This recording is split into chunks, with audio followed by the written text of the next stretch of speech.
Hello বন্ধুরা, নমস্কার সবাইকে। আমি সায়নী। Welcome to সায়নিস kitchen. আজকে কোনো রান্না দেখাবো না। আজকে আমি দেখাবো আমার বাড়ির বাগানের যে লাউ গাছ আছে সেখানে কেমন সুন্দর 3-4টে লাউ হয়েছে। চলো তাহলে দেখা যাক। এইটা হলো আমার লাউয়ের গাছ, যেটা আমি বাড়ির ব্যাকইয়ার্ডে লাগিয়েছিলাম এই মাস 1.5 আগে।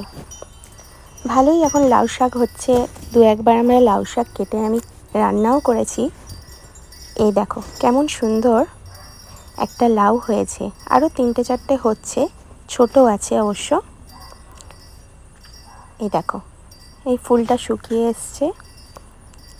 এইটা হচ্ছে সবথেকে বড় সাইজ হয়েছে। এটা আরও যদিও এখনও গ্রো করবে, আমি এখনই এটা কেটে নেব না। মোটামুটি আমার এটা হাতের কনুই থেকে এখন হাতের চেটো অবধি সাইজ হয়ে গেছে। গাছের লাউ ভালো গ্রো করাবার জন্য এই যে দেখছো মেল ফ্লাওয়ারগুলো, এগুলোর নিচে কোনো ফ্রুট থাকে না।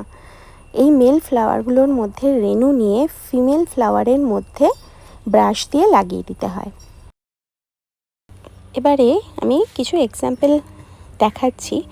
যেমন এইগুলো ওপরে আমি যে মাচাটা বানিয়েছি, মাচাটার ওপরে এই যেগুলো হয়েছে এগুলো সব মেল ফ্লাওয়ার্স। তো এই মেল ফ্লাওয়ারের মধ্যে ইয়েলো পোর্শনটা থেকে আমি ব্রাশ দিয়ে হালকা করে রেণু নিয়ে এই যে নিচে ফিমেল ফ্লাওয়ার্সগুলো রয়েছে, এগুলোর সঙ্গে সব ফ্রুট রয়েছে, এগুলো হচ্ছে ফিমেল ফ্লাওয়ার্স।